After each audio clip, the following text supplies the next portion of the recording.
जय हिंद दोस्तों, मैं Vikas UGC NET second history paper faculty आप सभी का स्वागत करता हूं फिलोफॉर्म पर। आई होप कि आप सभी अच्छे होंगे और आप सभी की तैयारी अच्छी चल रही है। तो एक बार जुड़ जाइए क्लास के अंदर, उसके बाद क्लास को स्टार्ट करेंगे।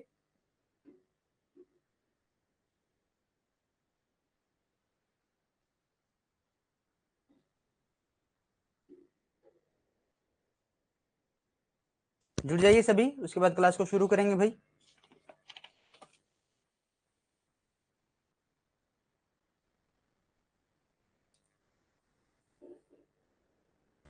लवी ठाकुर, जय हिंद बहन। अंजू दक्ष, गुड इवनिंग, शुभ संध्या आप सभी को। और जिस भी बच्चे ने अभी तक टेलीग्राम ग्रुप को ज्वाइन नहीं किया उसको ज्वाइन कर लो, व्हाट्सएप ग्रुप को ज्वाइन कर लो, ताकि यूजीसी नेट के रिगार्डिंग अगर कोई न्यू अपडेट आएगी और हमारी क्लासेस के रिगार्डिंग अगर कोई न्यू अपडेट आती है और क्लासेस जो यूट्यूब पर होती है वो उनके जो नोटिफिकेशन है, उनके जो लिंक्स हैं वो आपको यहाँ पर प्रोवाइड होते रहेंगे। आप हमारे इंस्टाग्राम पेज को फॉलो कर सकते हो। यहाँ पर हमारी शॉर्ट्स वीडियो डलती है जो आपके लिए point two point knowledge fact रखती है। और फिलोफॉर्म पर पेपर फर्स्ट और पेपर सेकंड दोनों के लिए क्लासेज अवेलेबल है। आप जाकर उनके जो कोर्सेज हैं वहां पर जुड़ सकते हैं और अपनी तैयारी को अच्छे ढंग से कर सकते हैं। तो शुरू करते हैं आज की क्लास को। इससे पहली क्लास के अंदर हमने बिंदुसार को पढ़ा था कल, ठीक है, और अशोक के ऊपर हम आए हुए हैं। आज हम पढ़ेंगे सम्राट अशोक।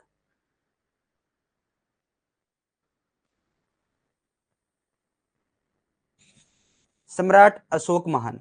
दो व्यक्ति हैं जिनके नाम के पीछे महान लगता है। एक तो सम्राट अशोक और एक अकबर। क्यों? देखिए, इतिहास के अंदर अगर आप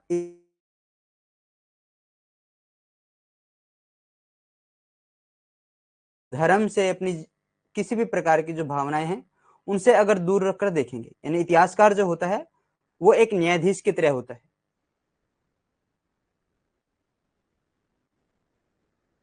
जो इतिहासकार होता है वो एक न्यायाधीश की भूमिका निभाता है। वो न्यूटन होता है, ना ही वो अपनी भावना, अगर अपनी भावनाओं को देखते हुए इतिहास का लेखन करेगा तो वो अच्छे ढंग से नहीं कर पाएगा। अगर अपनी भावनाओं को ना देखते हुए अगर विरोध में लेखन करेगा तब भी वो अच्छे ढंग से नहीं कर पाएगा। तो एक इतिहासकार हमेशा न्यूटन रहता है। तो इतिहासकार की तरह सोचकर देखो कि दो ही व्यक्ति हैं, एक सम्राट अशोक और एक अकबर महान। इन दोनों के पीछे महान लगने का कारण क्या है? इन दोनों के पीछे महान लगने का कारण इनकी धार्मिक नीति है, ठीक है। वैसे तो सिकंदर महान कहा जाता है, सिकंदर ही कहा जाता है।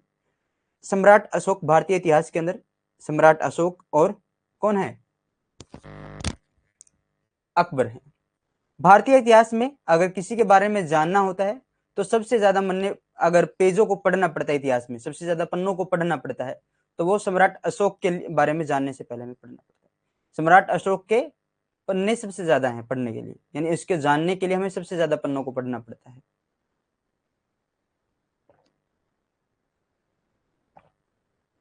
तो जुड़ जाइए, क्लास को शुरू करते हैं। सम्राट अशोक। सम्राट अशोक का जन्म 304 ईसा पूर्व में हुआ था। उनके पिता का नाम बिंदुसार और माता का नाम सुभद्रांगी था। सुभद्रांगी जो नाम इनका था ये अशोक वदान के अनुसार था, अशोका वदान के अनुसार। बिंदुसार के 16 पत्नियां और 101 पुत्र थे, ये बात कहते हैं महावंश के अनुसार, ठीक है। देखिए, सम्राट अशोक महान का जन्म 304 ईसा पूर्व में हुआ था। माता पिता का नाम बिंदुसार था और माता का नाम सुभद्रांगी। महावंश में उल्लेख के अनुसार, सहेली की द्विंतियों के अनुसार अशोक ने अपने 16 भाइयों को, अपने भाइयों को 99 भाइयों को मार डाला था और शासक बन गया था। शासक बनने से पहले वह उज्जैनी के राज्यपाल थे। बौद्ध धर्म से पहले अशोक को शिकार का बहुत शौक था और वह खास तौर पर मोर का मांस पसंद करते थे। देखिए, कौन है भाई सम्राट अशोक? पिक्चर्स भी आप देख रहे हो पीछे। जन्म पता लग गया, 304 बीसी, बिल्कुल आसान है। 3 4 बीसी, ठीक है। 3 के बाद क्या आती है काउंटिंग में? 4 आती है, ठीक है। तो 304 बीसी में इनका जन्म हुआ था। पिता बिंदुसार, माता का नाम सुभद्रांगी, सुभद्रांगी।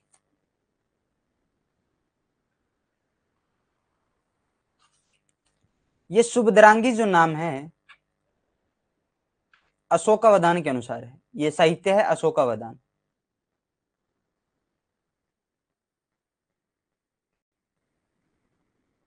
अशोकावदान के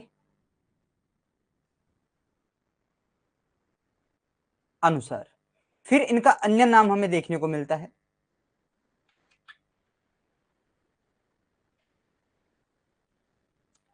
धम्मा। धम्मा जो मिलता है वो महाबोधि वंश के अनुसार है।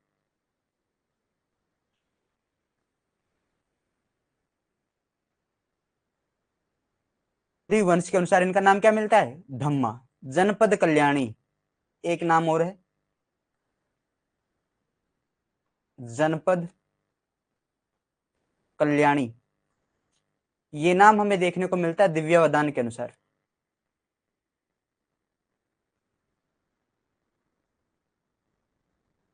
किसके अनुसार? दिव्यावदान के अनुसार हमें ये नाम देखने को मिलता है। एक नाम तो मिला हमें अशोकावदान के अनुसार, कौन सा है? सुभद्रांगी। फिर मिला धम्मा, धम्मा मिला महाबोधि वंश के अनुसार। फिर मिला जनपद कल्याणी, जनपद कल्याणी मिला दिव्यावदान के अनुसार। अशोक के जन्म पर कहा जाता है, अशोकावदान के अनुसार, अशोकावदान साहित्य के अनुसार कहा जाता है कि सुभद्रांगी को महल से लगभग निष्कासित कर ही दिया था। बाद में कुछ परिस्थितियों के अनुसार इन्हें महल में वापस बुलाया गया था, और जहां पर इन्होंने अशोक को जन्म दिया था। और बाद में जब इन्होंने पुत्र का जन्म दिया, उसका नाम अशोक रखा गया, और तब इन्होंने कहा था कि मैं अब शोक रहित हूं। ठीक है, अशोक के जन्म पर क्या कहा?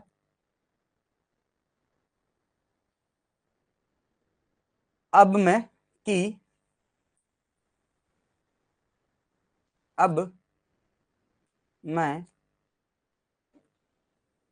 शोक रहित हूं। ठीक है, और इसलिए इसका नाम क्या रखा? अतः नाम अशोक रखा। क्या रखा? अशोक इसका नाम रखा।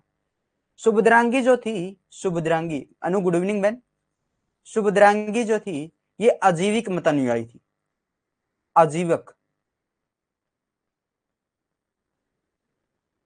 मतानुयायी क्या थी? आजीवक मतानुयायी थी।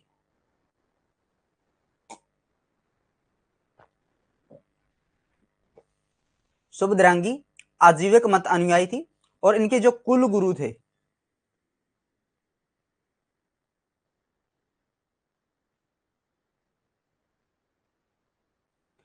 कुल गुरु थे जनसान। जनसान एक आजीवक मुनि थे। क्या थे? आजीवक मुनि। आजीवक संप्रदाय के संस्थापक कौन है? कमेंट करना एक बार।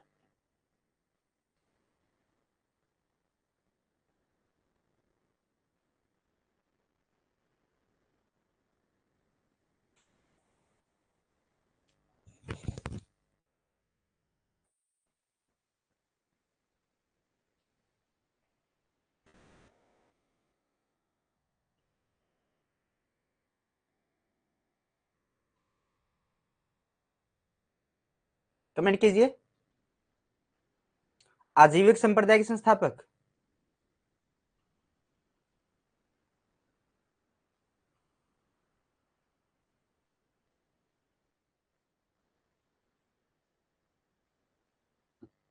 बिल्कुल गोशाल, मखली गोशाल। ठीक है, मखली गोशाल इनके क्या थे? संस्थापक थे, जो बुद्ध से पहले के क्या थे? व्यक्ति थे, आचार्य थे। कहा जाता है कि बुद्ध से पहले 6 आचार्य थे। 2 के नाम क्या है? एक का नाम है महावीर जैन स्वामी, और एक का नाम है मखली गोशाल। ठीक है, मखली गोशाल। सत्ता संघर्ष की अगर मैं बात करूं, बिंदुसार की मृत्यु 273 बीसी के अंदर हो गई। राज्याभिषेक गद्दी पर वो अशोक 273 में बैठ गया, लेकिन राज्याभिषेक उसका 269 बीसी के अंदर हुआ। सत्ता संघर्ष।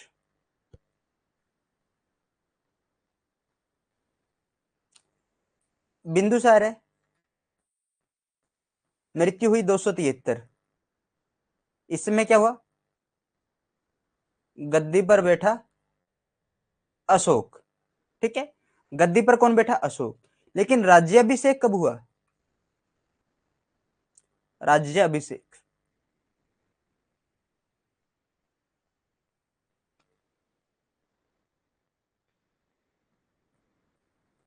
269 बीसी। अरे sorry sorry sorry sorry, 269 BC. यहाँ पर 261 लग दिया, रख दिया, लिख दिया था, जो कलिंग युद्ध की डेट है। ठीक है, 269 बीसी के अंदर क्या हुआ? इन्होंने राज्याभिषेक इनका हुआ था। सिंगली साहित्य मतलब जो श्रीलंका का साहित्य है वो बताता है, वहां पर अनुश्रुतियां हैं, कहानियां हैं कि उन कहानियों के अनुसार 99 भाइयों को मार दिया था, केवल वितिशोक 30 को छोड़कर। ठीक है, वितिशोक या फिर 30 को छोड़कर, और अन्य नाम सुदद या सुगोत्री को छोड़कर। यहां तक की चीजें समझ में आ गई?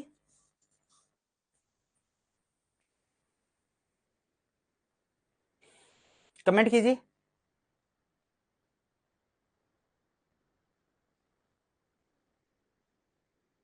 सम्राट अशोक का जन्म 304 बीसी के अंदर हुआ। माता का नाम सुभद्रांगी। जो इनकी माता का नाम सुभद्रांगी हमें मिलता है वो अशोकावदान के अनुसार मिलता है। अशोकावदान के अनुसार कहा गया है कि जब ये सुभद्रांगी के गर्भ में थे तो सुभद्रांगी को निष्कासित कर दिया गया था महल से, और लगभग बाद में उनको बुलाया गया था, और बाद में ही उन्हें महल में एक पुत्र की प्राप्ति हुई। तब उन्होंने कहा था कि अब मैं हर शोक से रहित हूं, इसलिए इनका नाम अशोक रख दिया गया था। एक नाम इनकी माता का धम्मा मिलता है महाबोधि वंश के अनुसार। दूसरा नाम जनपद कल्याणी मिलता है दिव्यावदान के अनुसार। ये आजीवक मत अनुयायी थी, और जनसान आजीवक मुनि इनके कुल गुरु थे। ठीक है, सत्ता संघर्ष के लिए बिंदुसार 273 बीसी के अंदर मर जाता है, और गद्दी पर कौन बैठता है? अशोक। लेकिन राज्याभिषेक 269 बीसी के अंदर होता है। आगे बढ़ते हैं। बिंदुसार की 16 पत्नियां और 101 पुत्र थे भाई, ये बात कहता है महावंश। कौन सा ग्रंथ है? महावंश। सबसे बड़ा बेटा सुसीम, इससे छोटा, सबसे छोटा 30।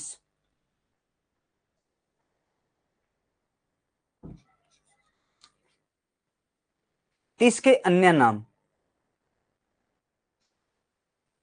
30 के अन्य नाम: वीतिशोक, वीता शोक, वीतशोक,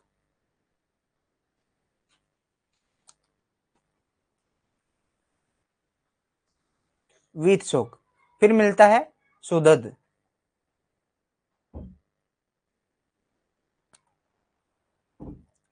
सुगत्तर। ये नाम क्या है इनके? उपनाम है। ठीक है, 30 के उपनाम क्या है? वीतशोक, वीतशोक, सुदत, सुगत्तर। कहते हैं कि 30 को छोड़कर इसने अपने सभी भाइयों को मार दिया था। राज्याभिषेक कब हुआ? 269 बीसी के अंदर। अनंतपुर एक जगह है, अनंतपुर।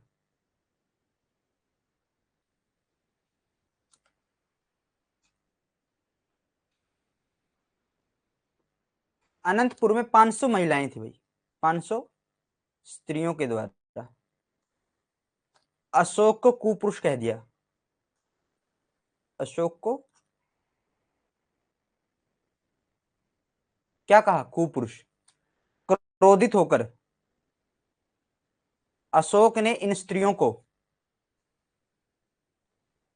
जिंदा जलवा दिया था।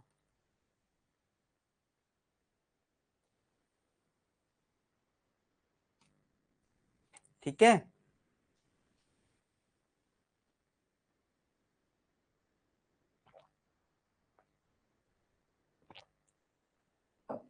अनंतपुर में 500 महिलाएं थी। उन्होंने जो अशोक था उसको क्या कह दिया? कुपुरुष कह दिया। कुपुरुष कह जाने पर ही जिंदा जलवा दिया था 500 महिलाओं को।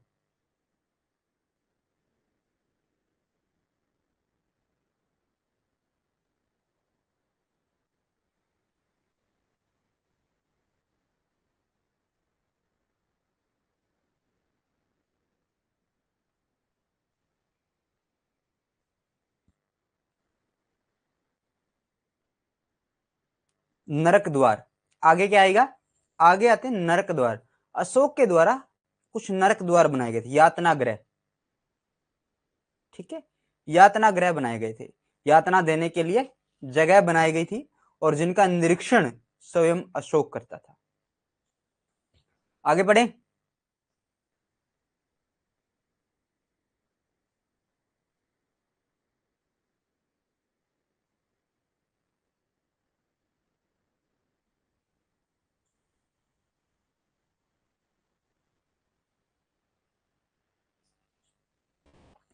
कंटेंट के मामले में अपना बेस्ट देने की कोशिश करूंगा भाई, ठीक है। एग्जामिनर तो मैं हूं नहीं कि आपको 100 के 100 क्वेश्चन वो निकलवा कर आपको याद रटवा दूं, लेकिन कंटेंट के मामले में अपना 100% देने की कोशिश करूंगा मैं।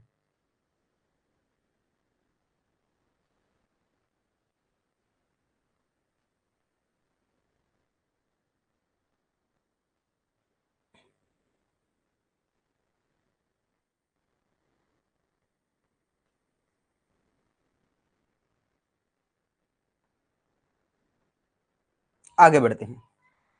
किसकी चर्चा की थी मैंने, नरक द्वार की।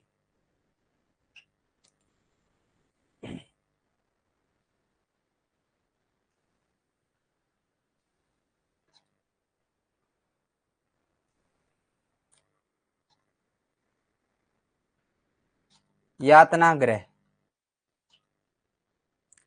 राधा गुप्त के कहने पर, राधा गुप्त के संकेत पर बनाए थे, गुप्त के संकेत पर बनवाए थे। हवेन सांग के बारे में सुना है।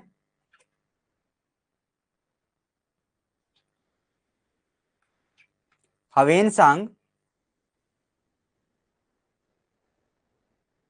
हवेन सांग ने उज्जैन में भी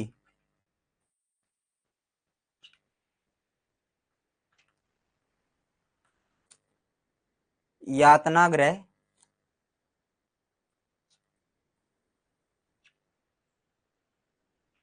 देखने का, बिल्कुल हर्ष के काल में आया था जी, बिल्कुल, देखने का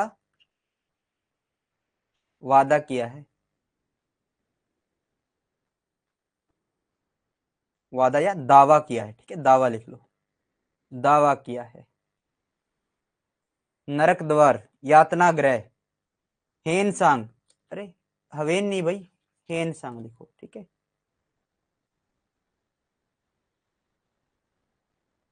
हेन सांग ने उज्जैन में क्या देखने का दावा किया है, एक यातना ग्रह देखने का दावा किया है। फाहियान,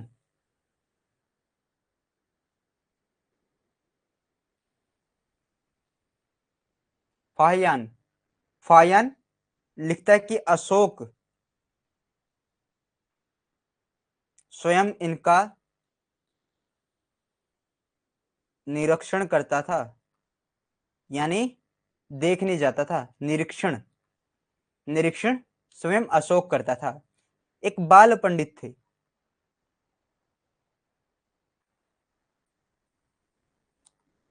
समुद्र के कहने पर या प्रभाव से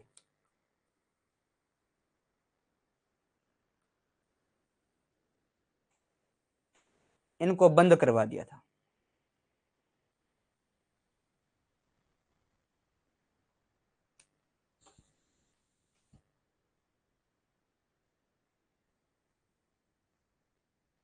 आगे बढ़े।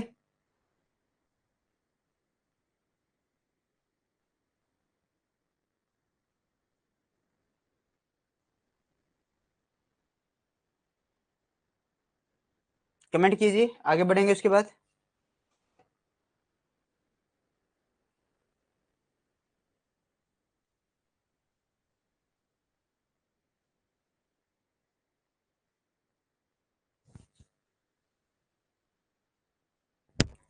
Emperor Ashoka the Great was born in 304 BC। देखिए, नरक द्वार, नरक द्वार यानी यातना ग्रह, यानी कुछ ऐसे कमरे बनाए गए जहां पर यातनाएं दी जाती हैं। यह बनाने का काम किया था राधा गुप्त के संकेत पर, राधा गुप्त के कहने पर यह काम किया गया। उज्जैन में भी हेनसांग के द्वारा एक यातना यातना गृह देखे जाने का दावा किया गया है। फाहियान लिखता है कि अशोक स्वयं इन यातना ग्रहों का निरीक्षण किया करता था। अशोक ने ये यातना ग्रह एक बाल पंडित, एक छोटे से बाल पंडित के प्रभाव में, बाल पंडित का नाम क्या है, समुद्र, समुद्र के प्रभाव से इनको बंद करवा दिया था।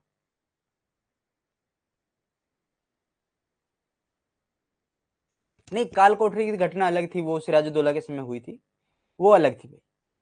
हुआ क्या था, काल कोठरी के अंदर एक छोटा सा कमरा है और कहा जाता है कि उसके अंदर ढेर सारे अंग्रेज वहां पर रोक दिए गए थे। कुछ ही अंग्रेज उसमें से बाहर बचकर आए थे, और जिनमें से ब्लैक होल विलियम होलवेल जो उसमें से बचे थे, उन्होंने इस घटना का वर्णन किया था, विलियम होलवेल।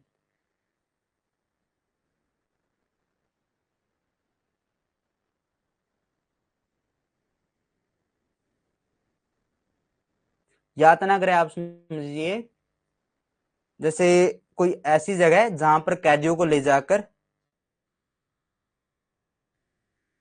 हाँ, पनिश करने के लिए था, कोई ऐसा प्रॉपर प्लेस बनाया गया है, ठीक है, वहां पर ले जाकर जिस अपराध के द्वारा, जिस अपराधी ने अपराध किया और उस अपराध की क्या सजा है, उसको वो सजा दी जाती थी वहां पर ले जाकर, ठीक है।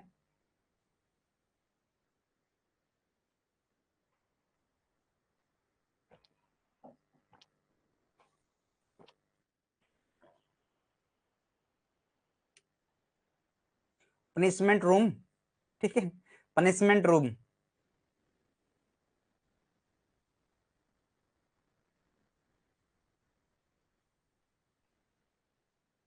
नहीं, जेल में नजरबंद दो तरीके होते हैं।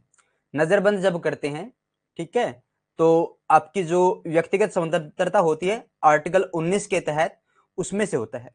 उसमें होता क्या है कि आपको नजरबंद किया जा सकता है या आपके घर के अंदर ही, या आपको किसी दूसरी जगह पर, और या फिर जेल में। लगभग आपको नजरबंद 3 महीनों के लिए किया जा सकता है, ठीक है। लेकिन फिर भी कोई ऐसी कोई ऐसा संशय होना चाहिए जो देश के लिए खतरा माना जाए, नजरबंद अलग होता है।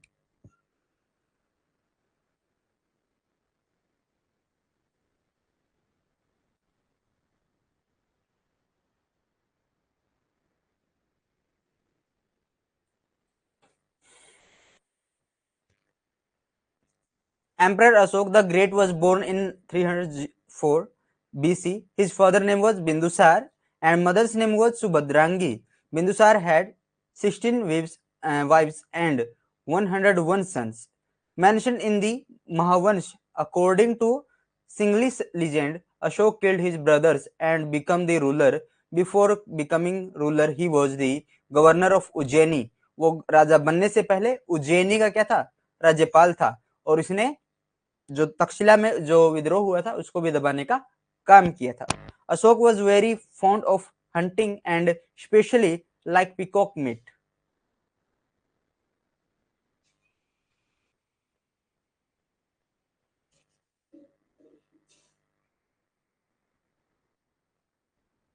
नहीं लवी, वो वैसा नहीं है, देखो आप समझ नहीं पा रहे हो, ठीक है।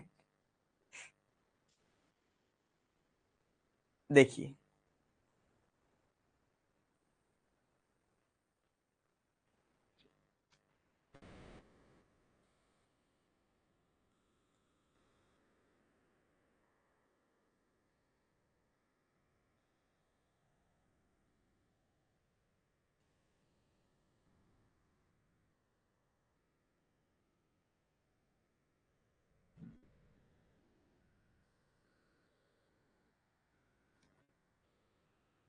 यहां से कोई कैदी आया और इस रूम में छोड़ दिया, ठीक है। इस रूम में जो व्यक्ति हैं वो क्या करेंगे, इसको पनिष्ड करेंगे। ऐसा था वो यातनागर है, ठीक है। इससे आप अनुमान लगा सकते हैं।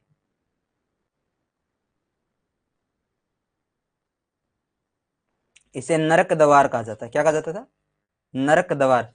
अरे आपने जैसे वो देखा है स्वर्ग नरक वाला एरिया फिल्मों में, असलियत में हम जो रियलिटी है वो किसी ने नहीं देखा होगा। थर्ड डिग्री, बिल्कुल हाँ, थर्ड डिग्री वाला।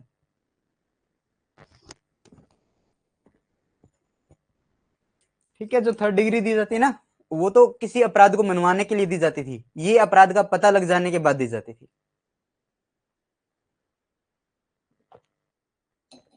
और कभी ऐसा कुछ हो जाए ना, थर्ड डिग्री मिल रही हो, मार खाने से पहले मान जाओ। अगर आपको पुलिस मार रही है तो आप पहले कबूल कर लो, जी हाँ हमने किया है। लेकिन जब कोर्ट में जाओ, कोर्ट में जाते ही बोलना, माय लॉर्ड, मेरे साथ जबरदस्ती की गई है, मुझे मारा पीटा जाना था, और मुझे धमकियां मिल रही थी, ऐसा न करने की, अगर मैंने इसको कबूल नहीं किया तो मुझे मारने पीटने की बात की जा रही थी, तो मैंने डर में उसमें ये कबूल किया था, मैंने ये कसूर नहीं किया है।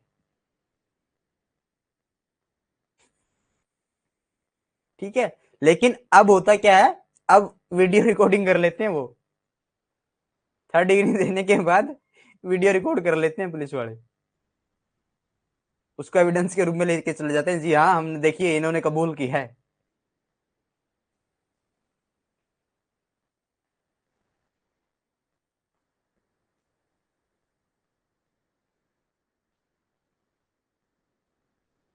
चलिए आगे बढ़ते हैं, ऐसा ना हो, आप अच्छे हो, और मैं चाहता हूं आप एक अच्छे समाज का निर्माण करेंगे, एक ऐसे राष्ट्र का निर्माण करने में सहयोग करेंगे जहां पर सबको सम्मान हो, सबका सम्मान हो, सबके साथ अच्छा व्यवहार हो, और जहां पर किसी भी प्रकार की कोई कुप्रथाएं ना हो,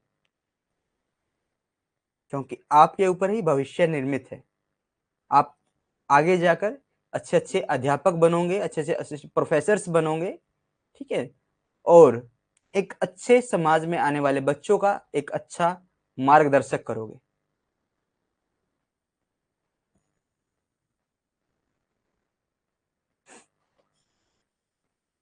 आगे बढ़ते हैं। कलिंग युद्ध 261 बीसी में, इससे पहले अशोक के राज्याभिषेक के वर्ष, जो वर्ष है, अभिलेखों में घटित घटना है, अशोक के राज्याभिषेक के वर्ष से या अशोक के समय से, एक मिनट नोट डाउन कीजिए, अशोक के राज्याभिषेक के, राज्य अभिषेक के वर्ष के से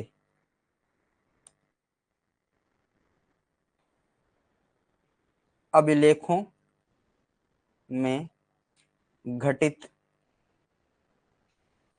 घटनाएं, अभिलेखों को पढ़ना एपिग्राफी कहलाता है, ठीक है।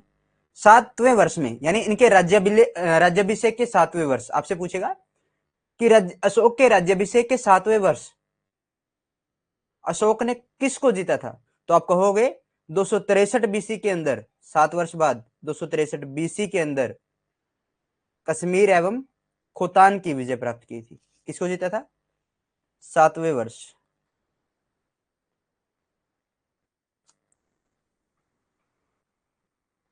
263 बीसी लगभग, कश्मीर एवं खोतान की विजय की थी।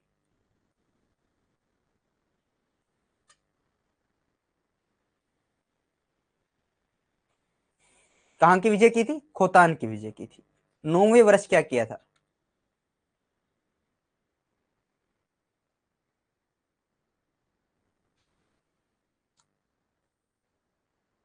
261 बीसी क्या किया था? कलिंग विजय।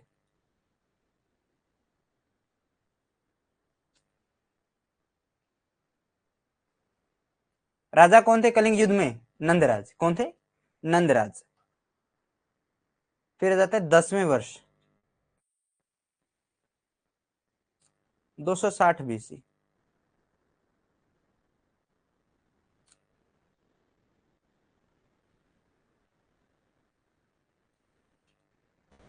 बोध गया की यात्रा,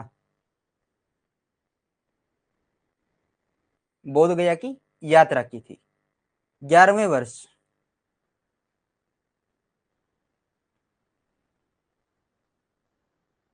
259 BC।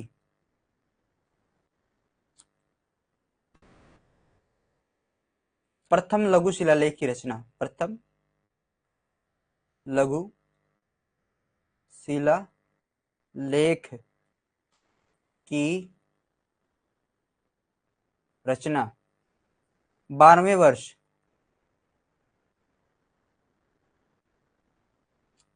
258 BC।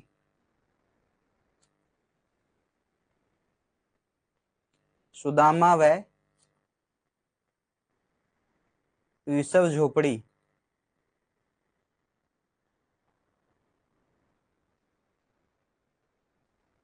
गुफाओं को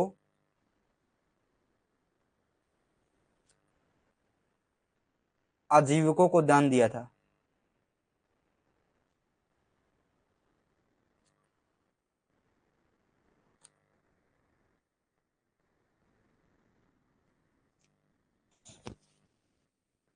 अशोक के राज्याभिषेक के 7वें वर्ष बाद, यानी 7वें वर्ष पर उसने क्या किया, 263 BC में कश्मीर एवं खोतान को जीत लिया।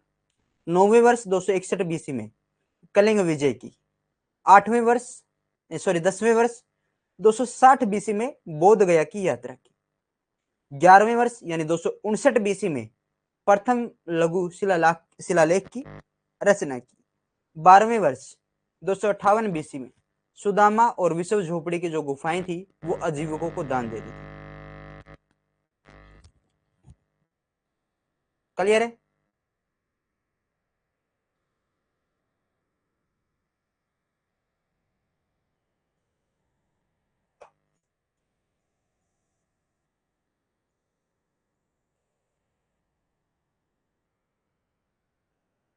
अब देखते हैं कलिंग युद्ध को। क्लियर है सभी का? अनु क्लियर है बहन?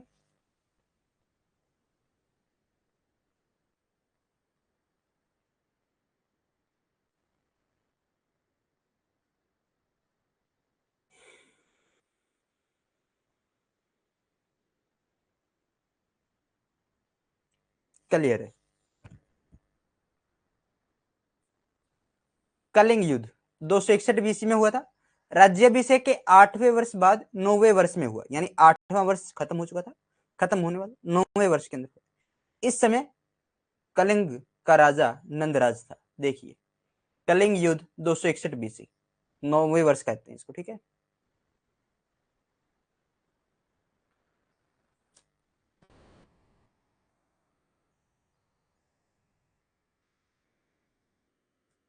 अच्छा कमेंट करके मुझे बताइए, अशोक के राज्याभिषेक के बाद लड़ा गया पहला और अंतिम युद्ध कौन सा है? कमेंट कीजिए तब तक, जब तक मैं कलिंग युद्ध को शुरू कर देता हूं।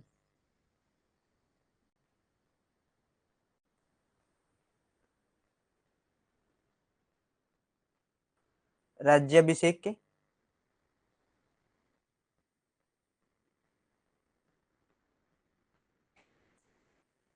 8 वर्ष बाद, यानी 9वें वर्ष में, 9वें वर्ष में यह हुआ, ठीक है। कलिंग का राजा शासक कौन है इसमें?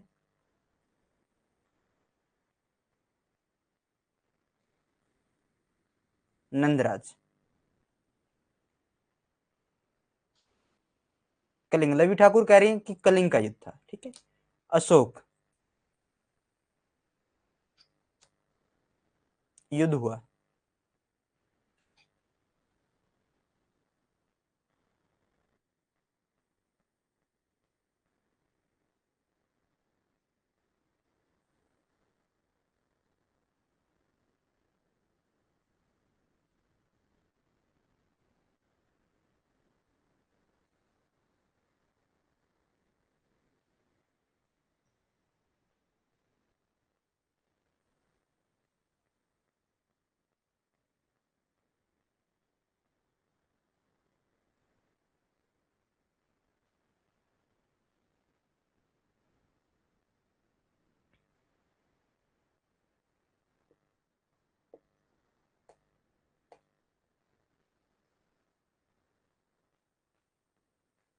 आपको ये क्वेश्चन ढूंढ कर लेकर आना है, ठीक है।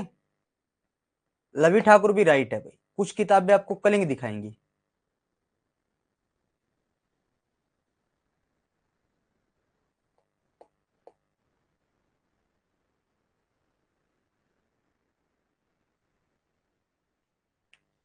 ठीक है, लेकिन अनु भी राइट है।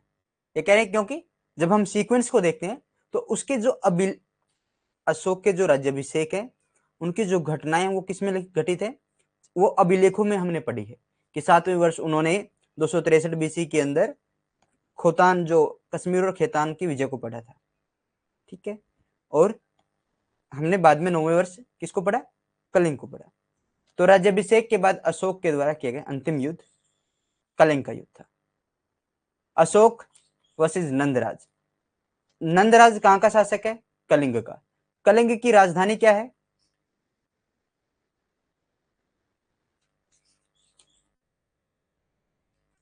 कलिंग की राजधानी तोसली। क्या है, तोसली। और तोसली का यूनानी नाम क्या है, यूनानी नाम, अगर तोसली ना मिले तो आपको मिलेगा पार्थियन, पार्थिलिस।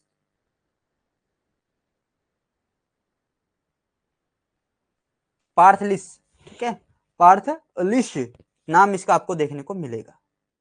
अब युद्ध के कारण थे क्या थे, साम्राज्य विस्तार की नीति, व्यापार की दृष्टि से क्या था, महत्वपूर्ण था कलिंग। ये बात कहते हैं प्लिनी।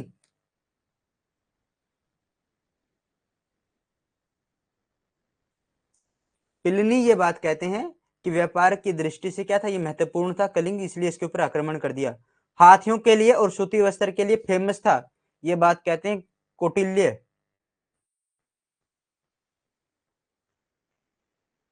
कौन कहते हैं भाई, कौटिल्य ये बात कहते हैं। समुद्री लुटेरों से,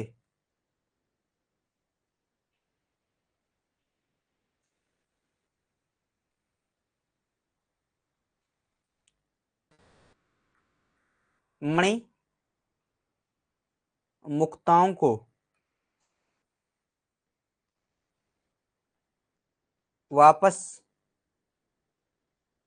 लाने के लिए ये युद्ध हुआ, ये बात कहते हैं तारानाथ, तिब्बती इतिहासकार हैं, तारानाथ महोदय।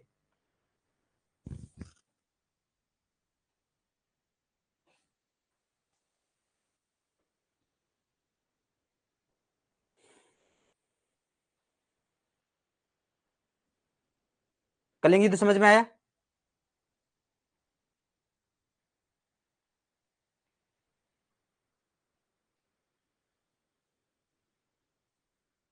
कमेंट कीजिए, कलिंग युद्ध समझ में आया।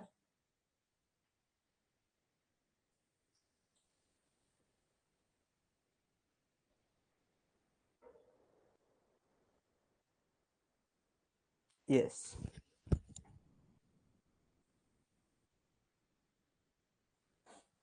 13वें शिलालेख में कलिंग युद्ध का वर्णन है। अगर आपसे पूछे कि कलिंग युद्ध का वर्णन कहां पर है, तो 13वें शिलालेख में कलिंग युद्ध का वर्णन है। क्या वर्णन है, कहते हैं कि इस युद्ध में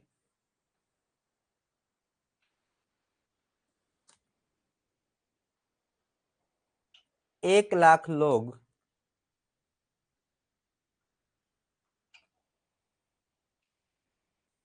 मारे गए थे। 1.5 लाख, यानी 1,50,000 बंदी बनाए गए थे।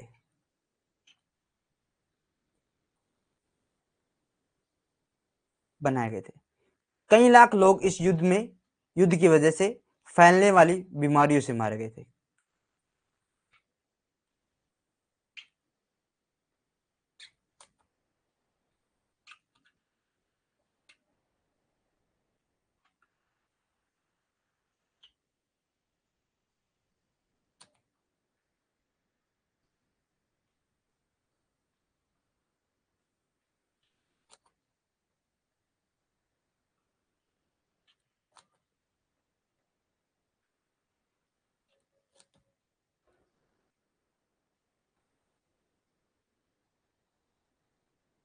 फैली बीमारी से क्या हो गए थे, मारे गए थे। क्लियर है।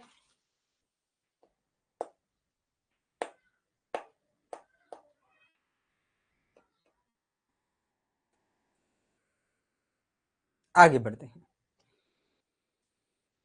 Kalinga war 261 BC happened in it the ninth year after 8 years of coronations. At this time, the king of Kaling was Nandaraj. Reason for war, policy of empire expansion. जो पॉलिसी थी एम्पायर एक्सपेंशन की, साम्राज्य विस्तार की, उसका कारण था। Was important from A business point of view. ये बात कही प्लिनी ने, कहा कि जो कलिंग है वो बिजनेस के पॉइंट ऑफ व्यू से इंपॉर्टेंट है। Was famous for elephants. ये बात कही कौटिल्य ने, कहा कि वो सूती वस्त्र और एलिफेंट्स के लिए फेमस है। The description of the war is found in the 30th inscription. जो अशोक के इंस्क्रिप्शन है उनमें से 13 जो इंस्क्रिप्शन है उसके अंदर इसका वर्णन मिलता है। क्लियर है?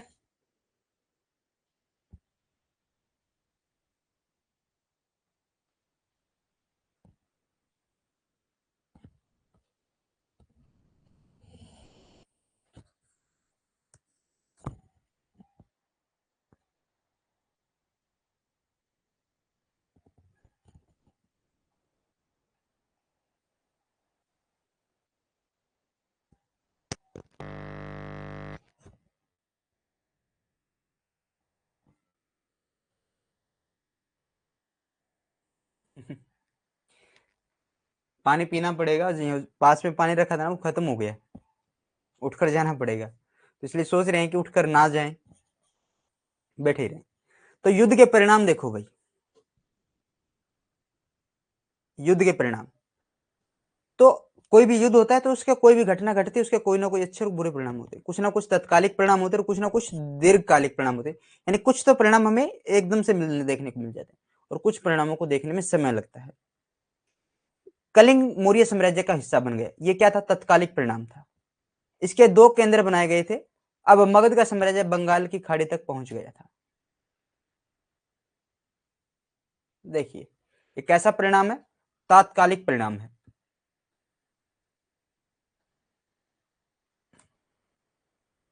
तात्कालिक यानी साथ के साथ। कलिंग जो था वो किसका हिस्सा बना? मौर्य साम्राज्य का। और मौर्य साम्राज्य अब कहां तक चला गया था? बंगाल की खाड़ी तक। कहां तक फैल गया था? अरब सागर। जो मगध का साम्राज्य था, मगध का साम्राज्य बंगाल की खाड़ी तक फैल गया था। कहां तक? बंगाल की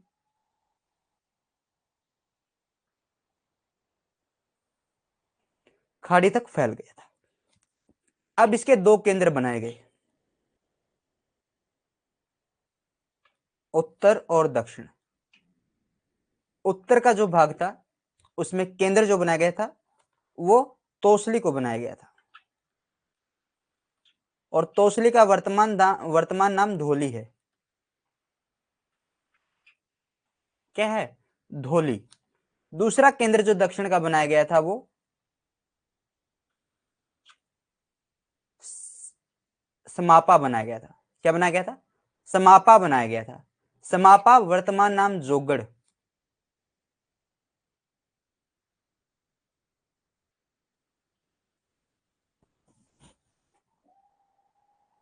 Kaling became part of the Maurya Empire and 2 centers were created, north and south. It was now the empire of Magध had reached the Bay of Bengal. अब जो मगध का साम्राज्य था वो कहां तक चला गया था? बे ऑफ बंगाल तक चला गया था।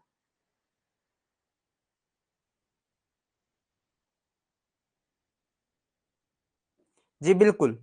बृहदर्थ मगध का पहला शासक, बृहदर्थ ही मगध का अंतिम शासक।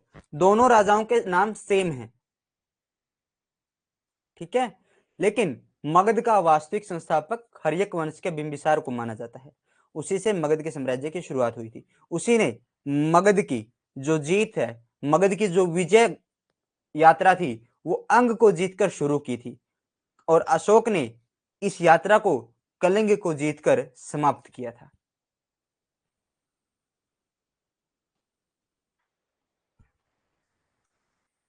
H.C. चौधरी कहते हैं, H.C. चौधरी।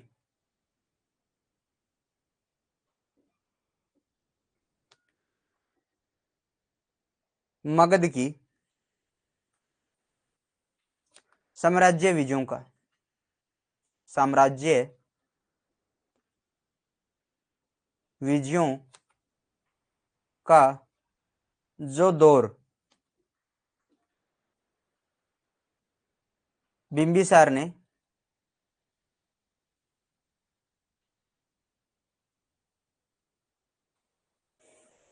अंग विजय से शुरू किया था।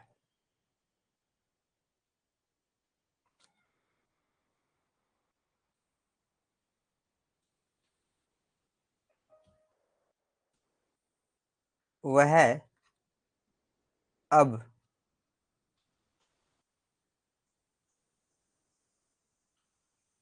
अशोक की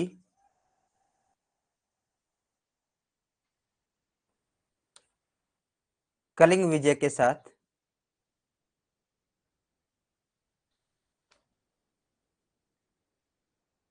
समाप्त हुआ।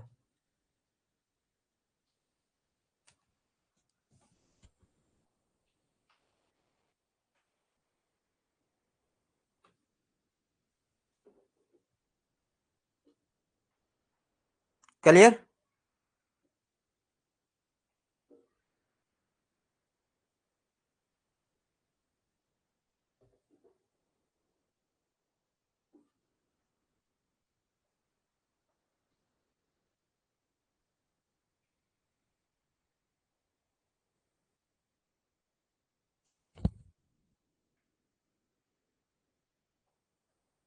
अशोक ने हृदय परिवर्तन के तहत भेरी घोष के स्थान पर धम घोष अपना लिया। ठीक है, अशोक ने क्या किया, ये क्या है, दीर्घकालिक परिणाम।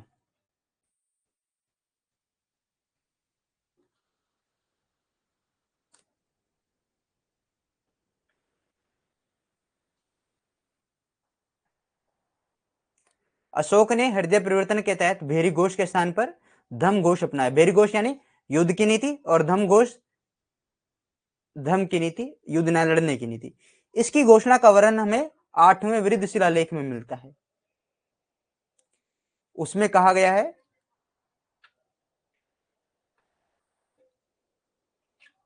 कलिंग युद्ध में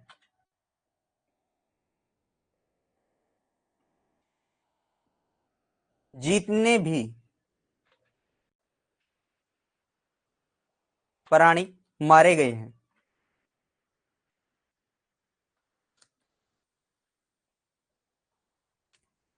उनका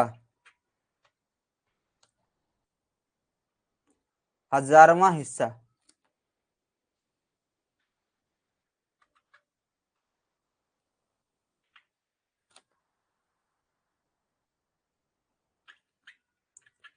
भी भविष्य में देवनाम प्रिय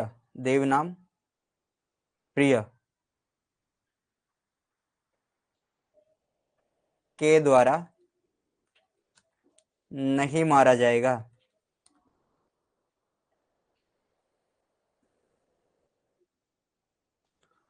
और बौद्ध धर्म स्वीकार किया।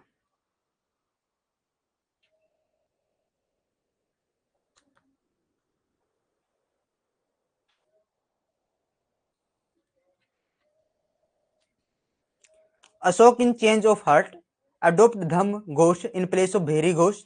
The description of his announcement is found in the 8th Large Rock Edict.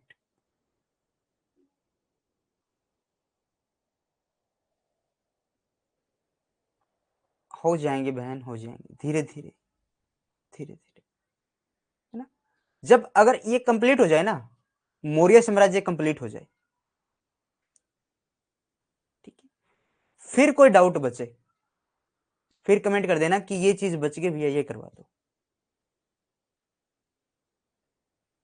जब मैं इनके शिलालेख करवाऊंगा ना, तब मैं आपको इनके नाम करवाऊंगा, ताकि शिलालेख के साथ वो नाम आपको याद रहे।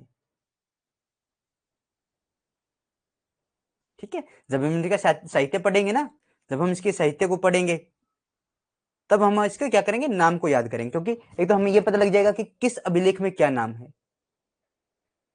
अब वो चीजें अब भी करवानी पड़ेंगी और बाद में साहित्य में भी करवानी पड़ेंगी, तो कंफ्यूजन हो जाएगी ना एक ही चीज।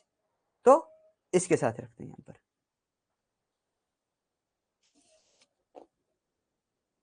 गुड, बड़ी अच्छी है मेरी बहन, हर कहा मानते मेरा। According to H.C. Chaudhary, the period of conquest of the Magad Empire, which started with Bimbisar Ang conquest, had now ended. The Kaling conquered by Ashoka। आगे बढ़ते हैं। अशोक का साम्राज्य विस्तार। अशोक ने कश्मीर, खोतान, नेपाल, खसक, कलिंग के अलावा अन्य विजय अभियान नहीं किए थे। ठीक है, इसने इन्हीं को जीता था बस। चोल, पांड्य, सतीपुत्र, केरल पुत्र, ताम्रपर्णी, ये सीमावर्ती राज्य थे। ये क्या थे? सीमावर्ती राज्य थे अशोक के समय की। अब स्थिति देख लेते हैं अशोक के राज्य की।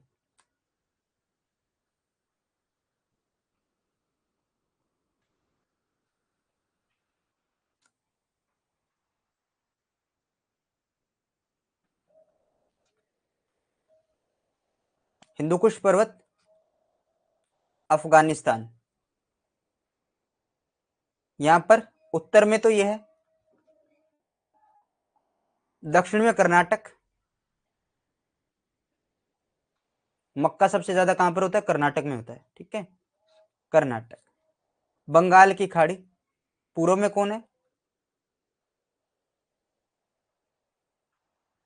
बंगाल की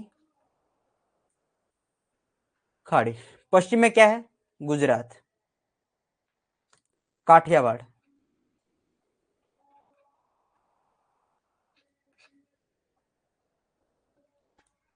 गुजरात।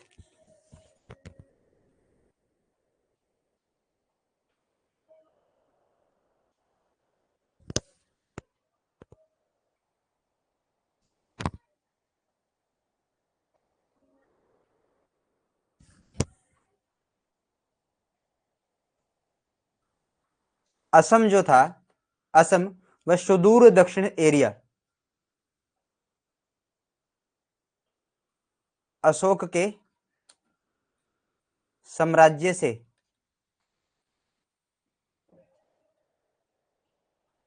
बाहर था। और सुदूर दक्षिण में कौन कौन से आ जाएंगे? चोल, पांड्य, सतीपुत्र, केरल पुत्र, ताम्रपर्णी, ये सभी सीमावर्ती राज्य थे।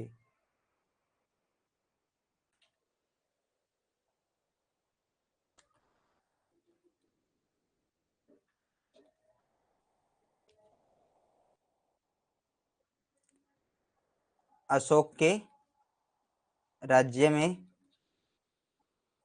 शामिल नहीं थे।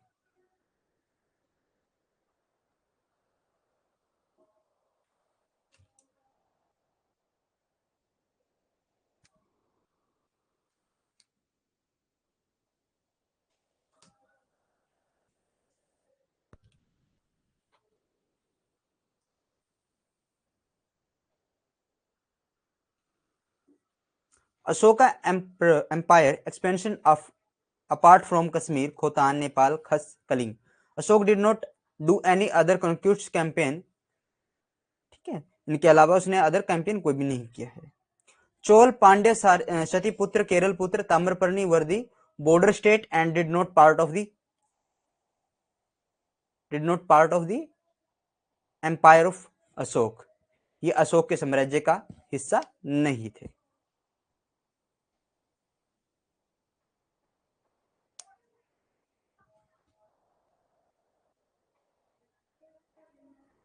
कमेंट कीजिए, समझ में आ गया?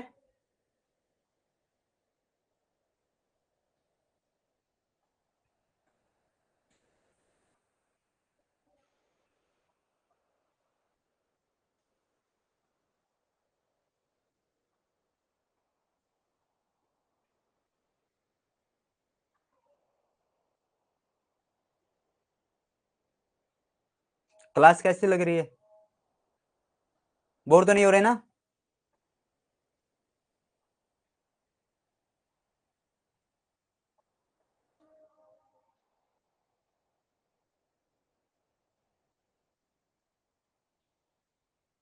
इंटरेस्टिंग है बिल्कुल, और आगे आगे और भी ज्यादा इंटरेस्टिंग हो जाएगी।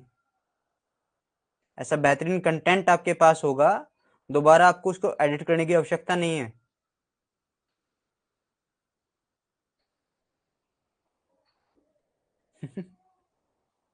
इंटरेस्टिंग है, सर में दर्द।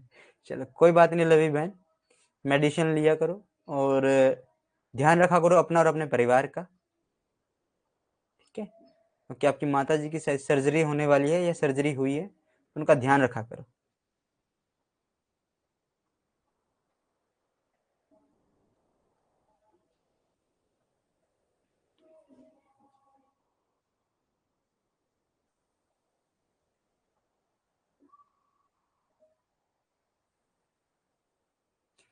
घर के काम से क्या परेशान होना बहन, कर्म है, ठीक है?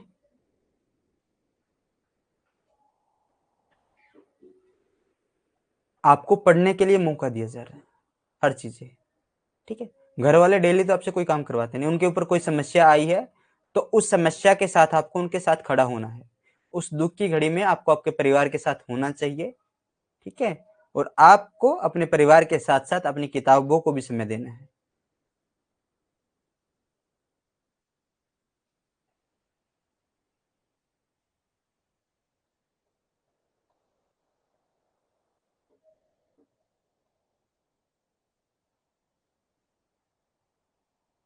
लवी,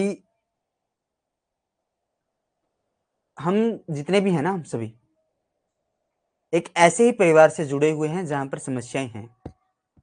हम सभी, मैं, आप, जितने भी यहां पर हैं, समस्याएं सभी के साथ है, परंतु उन समस्याओं में छोटी छोटी खुशियां भी हैं, तो आप उन खुशियों को भी देखा कीजिए,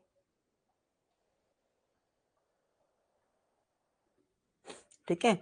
अकबर कहते हैं बीरबल से कि बीरबल, इस दीवार पर एक ऐसी बात लिखो कि अगर मैं खुश हूं तब भी मुझे ज्यादा खुशी ना हो, अगर मैं दुखी हो जाऊं तब भी मुझे ज्यादा दुख ना हो।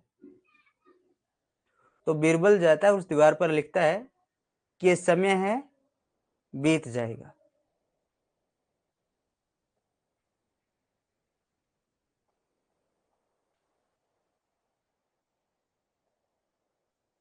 ठीक है? तो ये समय है, बीत जाएगा, घबराना नहीं है। आपने बुद्ध को पढ़ा है, आपने जैनिज्म को पढ़ा है, तो उसको सिर्फ पढ़ना नहीं है, उनसे सीखना है। समस्याएं सभी के साथ रहती हैं, ठीक है? हम दुआ करेंगे, भगवान से प्रेरणा करेंगे, प्रार्थना करेंगे कि आपके जो परिवार की समस्याएं हैं वो जल्दी समाप्त हो और आप फिर से एक अच्छे नए स्वास्थ्य के साथ आगे बढ़ें और एक अच्छे कदम पर बढ़ाएं और एक अच्छे अचीवमेंट को प्राप्त करें, और सब कुछ जल्दी ठीक हो जाएगा, घबराना नहीं। आगे चलते हैं। आगे अब राजतरंगिणी की हम चर्चा करके देखते हैं भैया, राजतरंगिणी के अंदर क्या कहा गया, क्योंकि कश्मीर को जीता है। कश्मीर के इतिहास की जानकारी सबसे बेहतरीन स्रोत राजतरंगिणी है भाई, उससे बेहतरीन स्रोत कुछ भी नहीं है जो कश्मीर के बारे में बता सके। सबसे बेहतरीन स्रोतों में जो गिनती होती है ना, वो राजतरंगिणी के बारे में कहा जाता है, क्योंकि राजतरंगिणी को वैज्ञानिक इतिहास की पहली पुस्तक माना जाता है भाई, ठीक है? वैज्ञानिक इतिहास की पहली पुस्तक किसे माना जाता है? राजतरंगिणी को माना जाता है।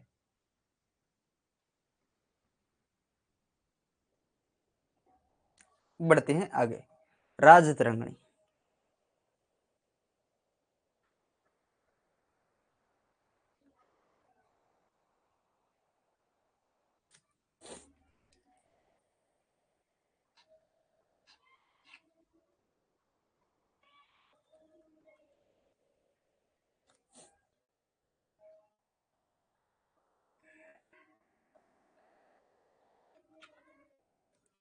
किसके बारे में कहती है? अशोक के बारे में। कहती है कि कश्मीर का क्या है, ये प्रथम मौर्य शासक है। राजतरंगिणी कहती है कि अशोक जो है ना, वो कश्मीर का प्रथम मौर्य शासक है, और कश्मीर के अंदर इसने किसे बसाया है?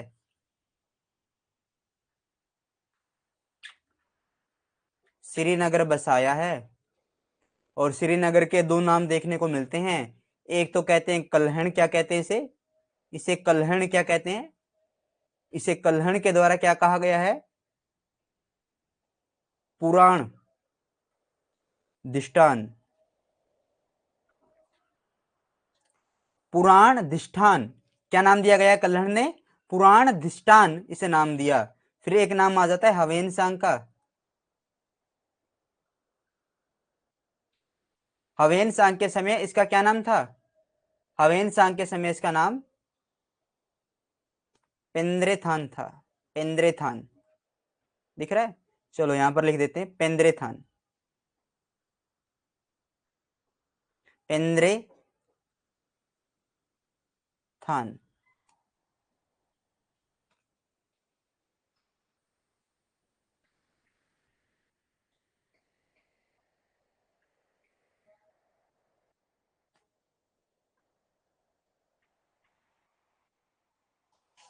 ठीक है, पेंद्रेथान इसका नाम दिया गया था।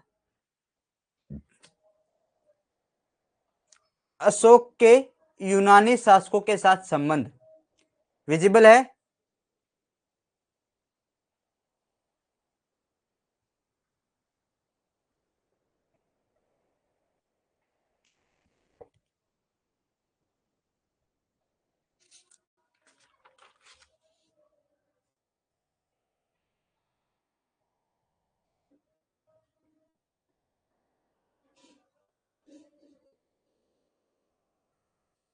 वृत्त शिलालेख संख्या 13 में क्रमशः 5 यवन राजाओं के नाम मिलते हैं जहां अशोक ने धर्म प्रचारक भेजे थे। एंटियोक सीरिया का शासक था। एंटीओकस द्वितीय से इसकी पहचान की जाती है। 261 से लेकर 246 बीसी तक का इसका समय माना जाता है। रितपाल गुड इवनिंग, शुभ संध्या, आपका स्वागत है क्लास के अंदर। तुर्मेय और सॉरी सीरिया के जो शासक है एंटिओकस द्वितीय, दूसरे शिलालेख में भी उनका वर्णन देखने को मिलता है। तुर्मेय मिस्र का शासक है। टोलमी या टालमी फिलोडोफलस द्वितीय के रूप में इसकी पहचान की गई है। एंथकिन मेसिडोनिया का शासक यानी मकदूनिया का शासक है। एंटीगोनस के रूप में इसकी पहचान की गई है। किसके रूप में, एंटीगोनस के रूप में इसकी पहचान की गई है। मग साइरिन यानी सीरिन का शासक है और मग्स के रूप में इसकी पहचान की गई है। किसके रूप में, मग्स के रूप में पहचान की गई। क्लियर हुआ, 5 यवन शासकों को पढ़कर समझ में आ गया।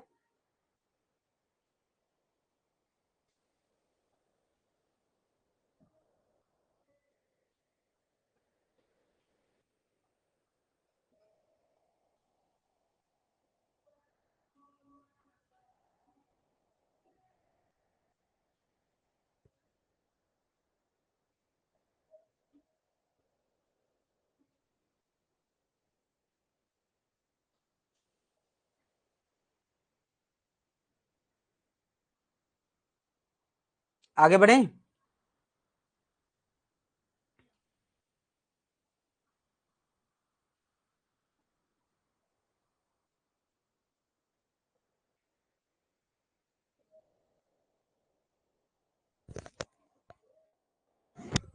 अशोक का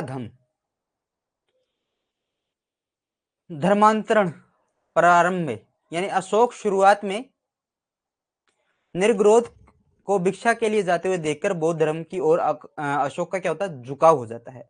बाद में अशोक मोगलीपुत्तिस के प्रभाव में आता है और अंत में उसने बौद्ध धर्म बौद्ध भिक्षु उपगुप्त से धारण कर लिया था और बौद्ध धर्म की क्या की थी, दीक्षा ली थी। किसे, उपगुप्त से। किसे, उपगुप्त से। शुरुआत में क्या हुआ, धर्मांतरण हुआ।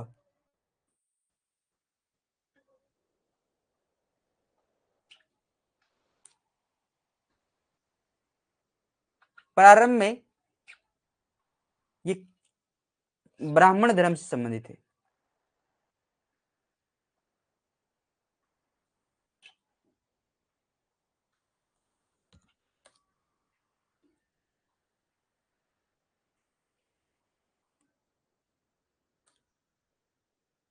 बौद्ध ग्रंथ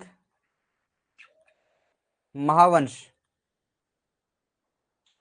कहते हैं कि अनेक देवी देवताओं की पूजा करते थे, अनेक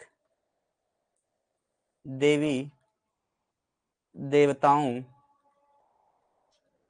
की पूजा करते थे। ठीक है। राज तरंगणी कहती है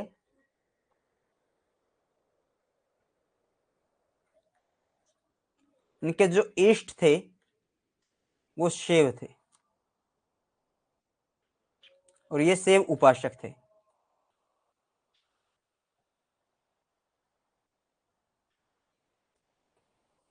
क्या थे? शिव उपासक थे, इष्ट देव इनके शिव थे और पहले ये ब्राह्मण धर्म से संबंधित थे, आजीविक संप्रदाय से। ठीक है, ब्राह्मण धर्म के अनुयायी थे। और इनकी माता सुभद्रांगी कौन से धर्म से संबंधित थी? कौन से किन से जुड़ी हुई थी? वो जुड़ी हुई थी किससे? आजीविक संप्रदाय से। और जगनासन क्या कौन थे? जग आसन और एक आजीविक मुनि थे। ठीक है, उनके कुलगुरु भी थे।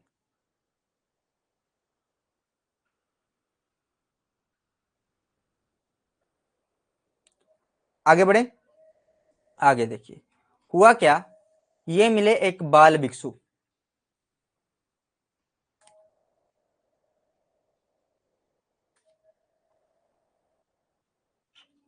अनेक, अनेक में समझते हो, शैव धर्म के उपासक थे, शिव को इष्ट मानते थे।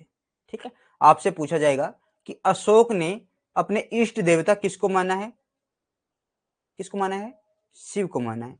देवी देवताओं के बारे में कभी भी क्वेश्चन नहीं आता है, वो सिर्फ यही पूछते हैं कि अशोक के इष्ट देवता थे शिव, और अशोक किस मत से जुड़े हुए थे? पहले शैव धर्म से जुड़े हुए थे, ब्राह्मण धर्म से थे, लेकिन बाद में धर्म परिवर्तन कर क्या आ गए थे? वो बौद्ध धर्म के अंदर आ गए थे।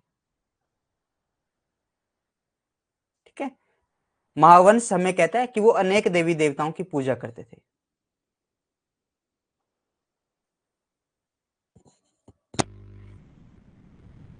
बाल भिक्षु कौन है? निग्रोध।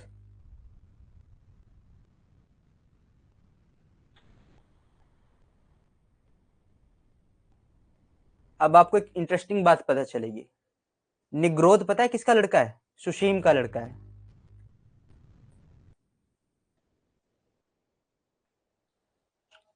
सुशीम का पुत्र है। ये क्या किया? भिक्षा के लिए जाते हुए देखा था इसे, भिक्षा के लिए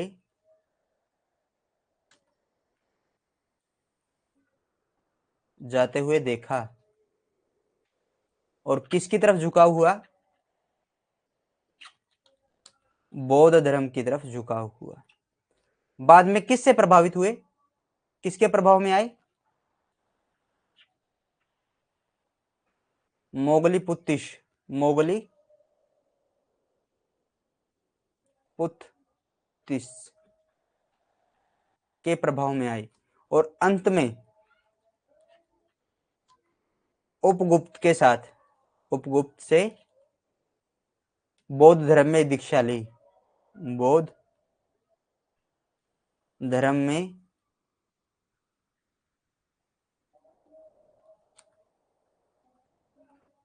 दीक्षा ली थी।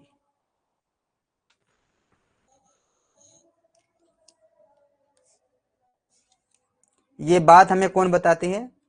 दिव्य वरदान बताता है।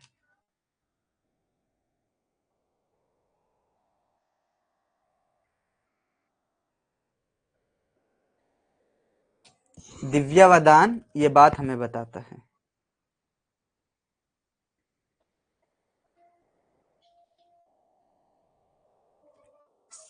Seeing Nigroth going for alms, Ashok became interested in Buddhism. Later, Ashok come under the influence of Moghli and finally he took intention into Buddhism from the Buddhist monk Upgupta.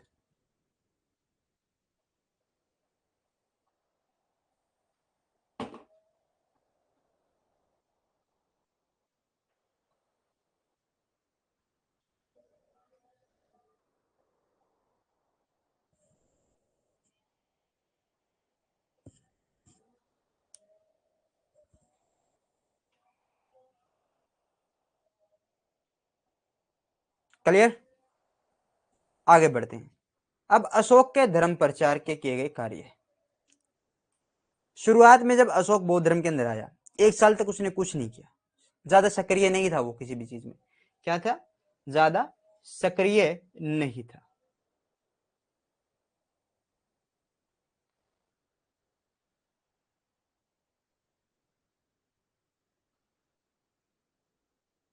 प्रारंभ में 1 वर्ष तक अशोक सामान्य उपासक के रूप में रहा, लेकिन 1 वर्ष बाद संघ की शरण में चला जाता है।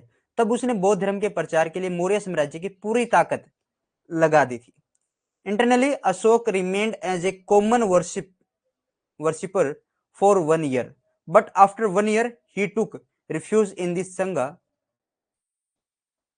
and then he used the entire strength of the Maurya Empire to propagate Buddhism. धर्म प्रचार के लिए उठाए गए कदम। धम्म यात्राओं की शुरुआत अपने राज्याभिषेक के 10वें वर्ष में यह शुरू किया गया था। पहली धम्म यात्रा बोध गया की थी। पहली धम्म यात्रा कब कहां की थी? बोध गया की पहली धम्म यात्रा की थी।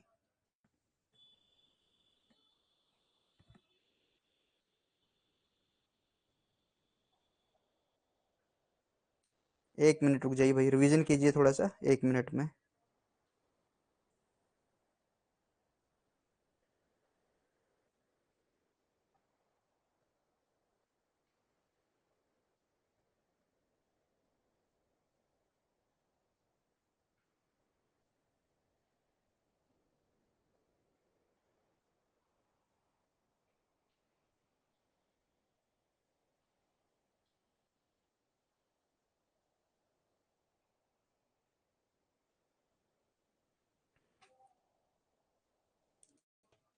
धम्म यात्राओं की शुरुआत अशोक ने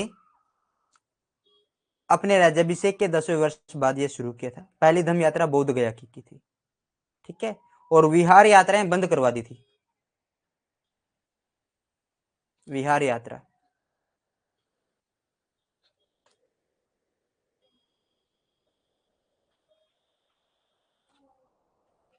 विहार यात्रा का मतलब है मनोरंजन यात्रा को बंद करवा दिया।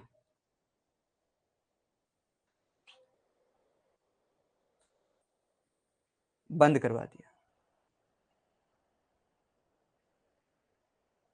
धम्म यात्रा शुरू की गई। धम्म यात्रा मतलब बौद्ध स्थलों की यात्रा।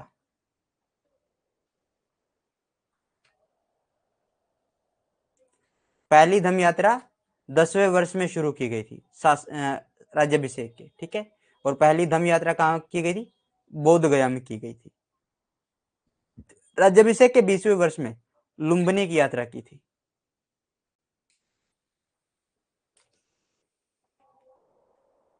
कहां की यात्रा की थी? लुम्बिनी की यात्रा। और लुम्बिनी की यात्रा में कुछ विशेष हुआ था। लुम्बिनी की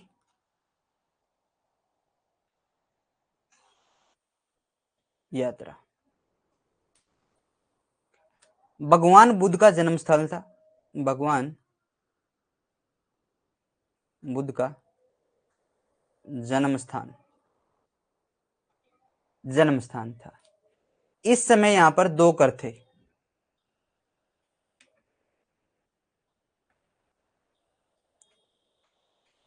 दो कर थे।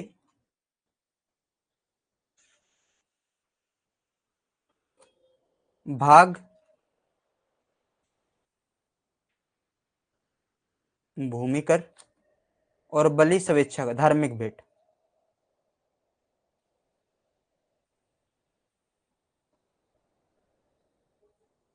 बलि क्या थी? धार्मिक भेंट। बंद करवा दिया था बलि को, बंद करवा दिया। भाग का 1/6 लिया जाता था।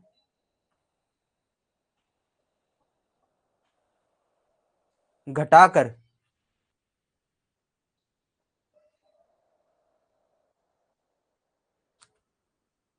1/8 कर दिया था।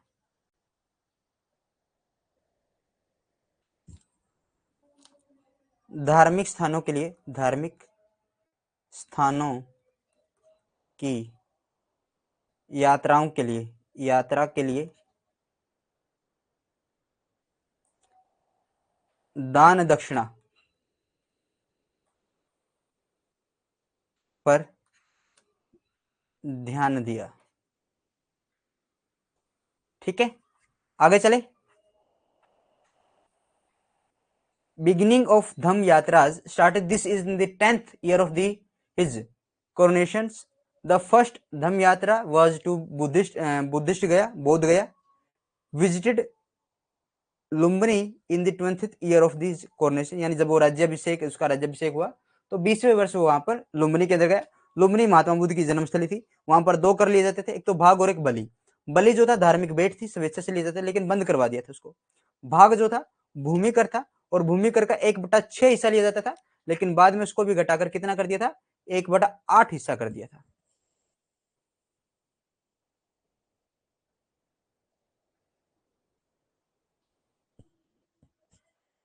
कमेंट कीजिए, समझ में आ गया?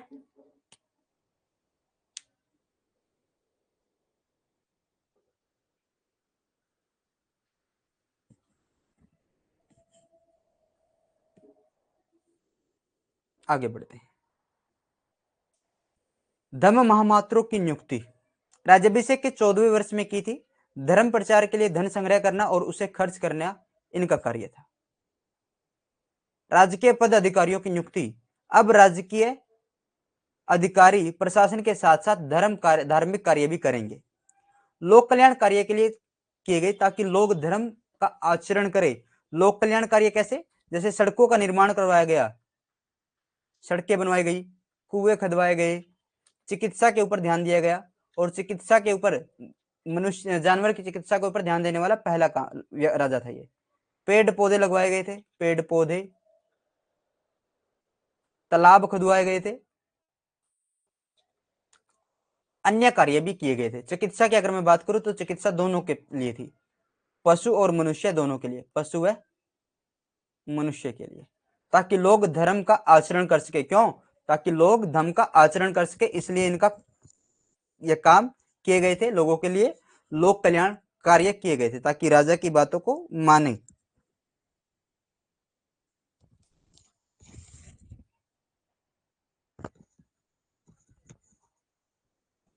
समझ में आ गया?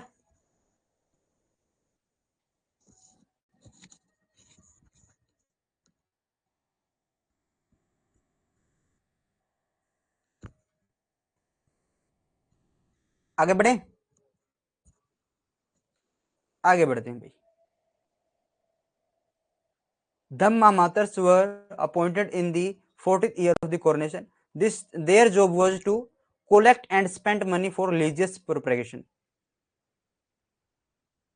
Appointment of government officials. Now government officials will be do religious work along with administrations. जैसे वो एडमिनिस्ट्रेशन का वर्क कर रहे थे, उसी के साथ वो अब रिलीजियस वर्क को भी डू करेंगे। Public welfare work were done so that people practice धम्म।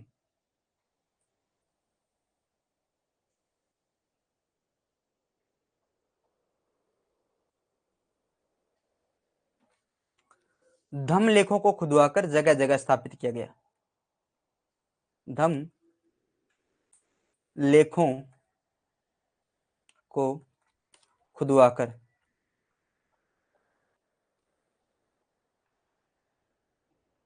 जगह जगह स्थापित किया गया।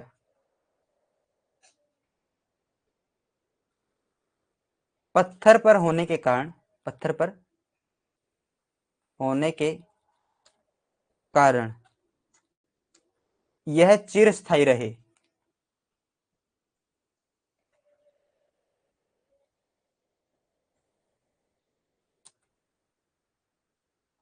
रहेंगे। भाषा कैसी है इनकी? इनकी भाषा प्राकृत है, और प्राकृत उस समय जन भाषा थी। अब एक बात अपने ध्यान में बिल्कुल अच्छे से बिठा लो। बौद्ध धर्म की जो साहित्य है, जो रचना, वो किस भाषा में हुई है? पाली भाषा में हुई है। अगर आपसे पूछे कि अशोक ने बौद्ध धर्म का प्रचार किस भाषा में किया, तो प्राकृत भाषा आ जाएगी। ठीक है, ध्यान में आ गया। प्राकृत भाषा जो जन भाषा थी उसमें की, उसका उन्होंने यूज किया था, जो ये शिलालेख उन्होंने लिखवाए थे।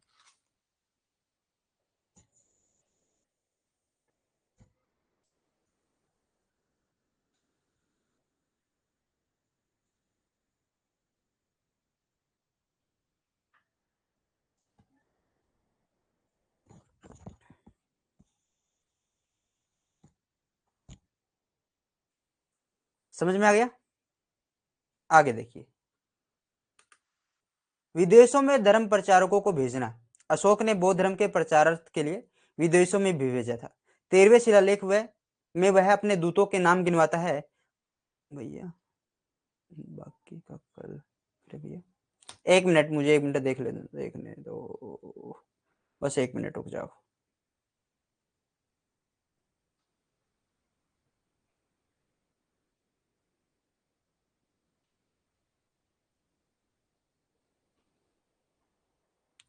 ऐसा करते हैं, कर लेते हैं, जो ये बौद्ध धर्म प्रचारक भेजे गए हैं इनको पढ़ लेते हैं, बाकी का कल कर लेंगे, ठीक है।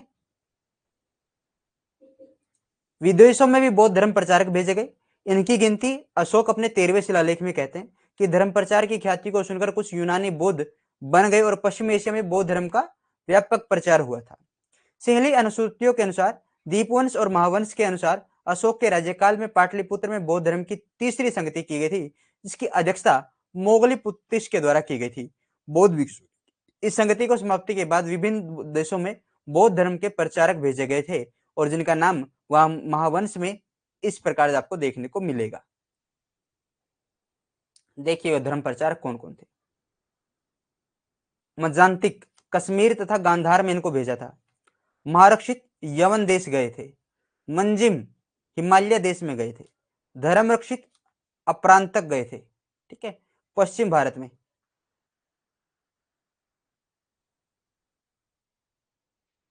पश्चिम भारत में महाधर्मरक्षित महाराष्ट्र में गए थे।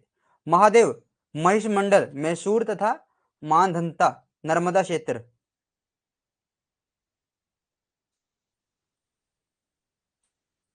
रक्षित बनवासी उत्तरी कन्नड़ में गए थे, ठीक है, बनवासी उत्तरी कन्नड़। सोन तथा उत्तर स्वर्ण भूमि में गए थे। सोन तथा उत्तर स्वर्ण भूमि, ठीक है, बर्मा वर्मा गए थे। महेंद्र तथा संघमित्रा श्रीलंका गए थे। अतः बौद्ध धर्म संपूर्ण एशिया में फैल गया और अब बौद्ध धर्म एक अंतरराष्ट्रीय धर्म बन गया। अतः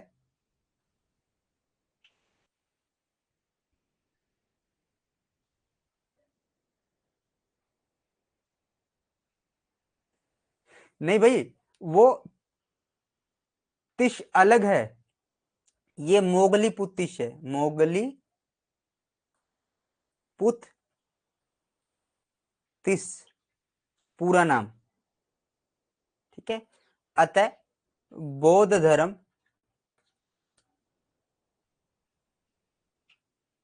संपूर्ण एशिया में फैल गया।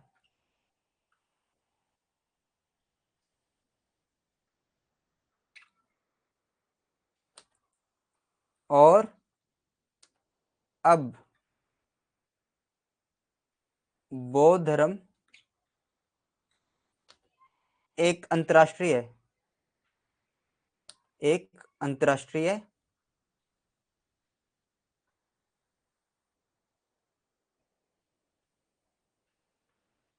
धर्म बन गया,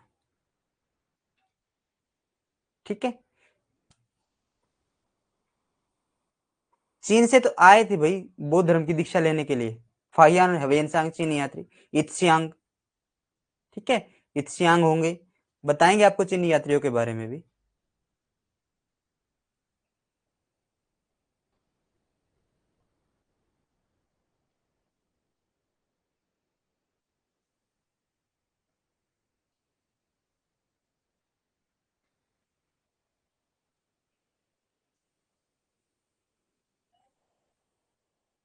तो क्लास आपको कैसी लगी। अशोक ने भी भेजा था, ठीक है ना, उसको मैं चेक कर लूंगा भाई। इसको मैं चेक कर लूंगा।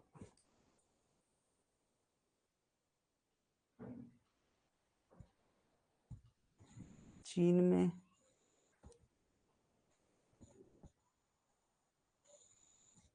चलो कोई बात नहीं, इसको चेक करेंगे। ठीक है, मजांतिक, महारक्षित, मज्जिम, धर्मरक्षित, महाधर्मरक्षित, महादेव, रक्षित, सोन तथा उत्तर। महेंद्र व संघमित्रा हर बार पूछे जाते हैं। महारक्षित एक बार महाधर्मरक्षित पूछा गया है और महारक्षित पूछा गया है।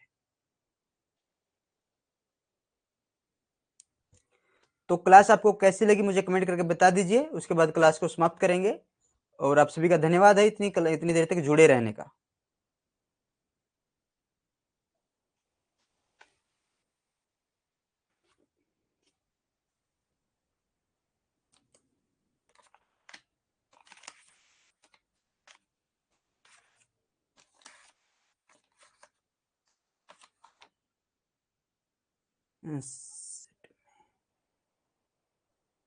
अच्छा, सेट में चीन का पूछा गया था, बिल्कुल। Thank you so much sir, very nice class. Thank you Ritpal, thank you.